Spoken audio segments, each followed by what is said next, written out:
Good day, ladies and gentlemen. So a couple of months ago, I was browsing through Instagram, and I follow a page called Millionaire Mentor. And virtually what these guys do is they upload quotes from famous people on a regular basis.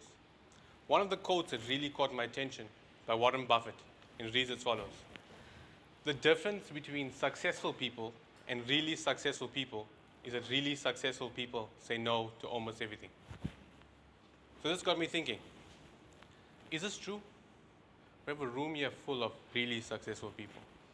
Can you say you've said no to almost everything?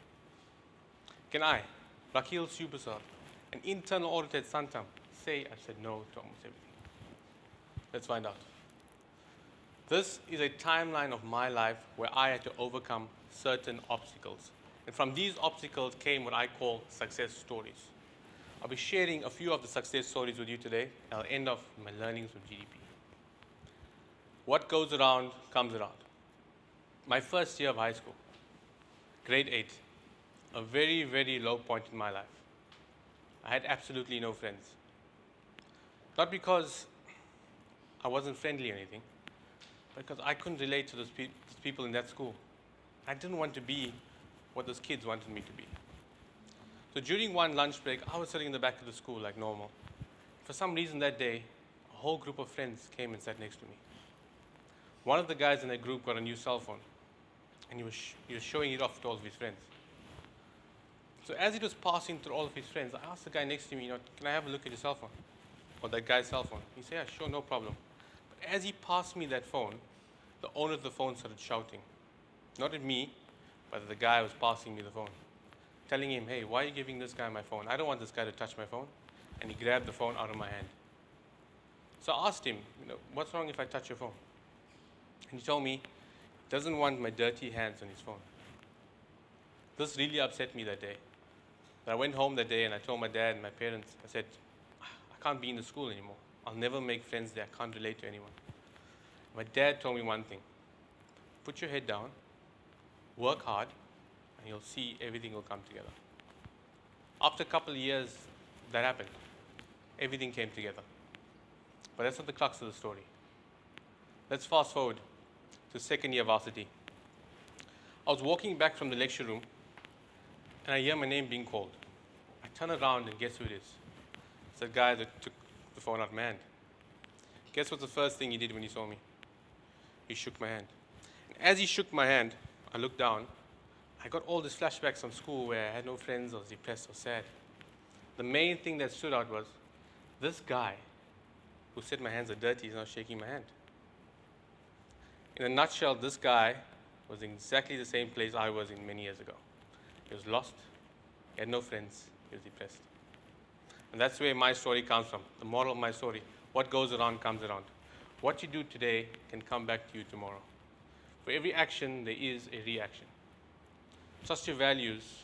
Always try and be a good and humble person. But what did I say no to? I said no to weakness, no to giving up in school. When I had no one, I still worked hard, and everything came together. I said no to revenge. I ended up helping that guy and being that guy's only friend. But life didn't stop throwing curveballs at me. This is where I bring you to my second story, the gut feel. Let's fast forward again to my final year in varsity, my honors year. The year that required a lot from me was also the year I was diagnosed with an illness called ulcerative colitis. What is ulcerative colitis? It's a chronic illness where your body's immune system starts attacking the lining of the colon. This causes inflammation, which causes ulcers. The symptoms are really unbearable and uncomfortable. But even though I was sick with ulcerative colitis, I still managed to pass my honors year. I passed well.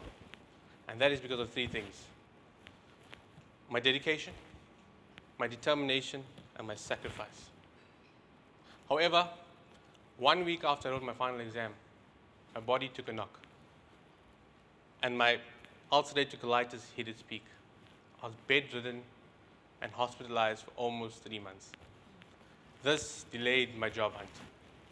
I still remember my peers in varsity, my family and friends all getting jobs while I was still stuck at home. This started to depress me. But eventually, the cocktails, the medication, and cortisone started to work. I was back up on my feet. I began my job hunt. I was off to a slow start filled with many rejections without any interviews. I kept on pushing through. And in March 2015, I hit luck, got a job interview. And within 1 week, I got the job offer, which I immediately signed and I sent off. But then life threw me another curveball. 2 days after I signed that offer and I sent it through, I get a call from a recruitment agent telling me about a job opportunity at Sanlam. I immediately rejected the offer. I told her, I already signed an offer. There's no way I can, join Sanlam. It's pointless. But she was really persistent. So I said, okay, let me just go for the experience. So I just chose to go for the interview just for the experience. I went for that interview, and I loved it. I now wanted to work for Sanlam. I was stuck in this dilemma. What do I do?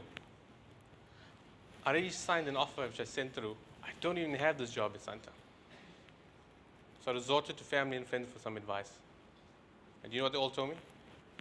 They all told me I was crazy. Are you mad? What are you thinking? You don't even have this job at Sanlam. You already signed an offer. It's so hard to get jobs. Don't do that. Just go with your first choice. So I chose to ignore the feeling completely. But as the days grew closer and closer to the job that I didn't want, I started to feel something. Something in my gut was telling me something. Something in my gut was telling me to revert that offer and just try for Sanlam. I continued to ignore it. The day before I started the job that I didn't want, Dad called me into his room. I was reading the newspaper. He was wishing me well. He said he's really proud of me. He told me he wants to read me something out of the newspaper. So I asked him, what is it? He told me, no, it's your horoscope. I'm like, Dad, I don't believe in horoscopes. Don't waste my time. Just hear me out. This is what my horoscope said. Tomorrow you're going to make the biggest decision in your life. Trust your gut and be wise. On the 23rd of March 2015, I started my first job. On the 23rd of March 2015, I resigned from my first job. And on the 25th of May 2015, I started at Sanlam. Always trust your gut. It's telling you something. It's your second brain. Even though mine is sick and ill, look where I'm standing today. What did I say no to? I said no to giving up in varsity. When I had ulcerative colitis, suffering, still managed to push, and I passed well. I said no to listening to others. I still ended up listening to my gut. If it wasn't for my gut, I wouldn't be standing here today. If it wasn't for my gut, I wouldn't have been on Sanlam GDP. If it wasn't for my gut, Sanlam GDP wouldn't have changed my life. Sanlam GDP has definitely changed my life. It has made me a much more stronger and confident person. It's not only helped me understand my emotions, but the emotions of others. This enabled me to communicate with different people much better. Sanlam GDP definitely afforded me the soft skills I need to add greater value in the work I perform. Sanlam GDP has definitely opened up many doors for me to succeed. But there's one thing I cannot list or tell you, and that is something you all observed today.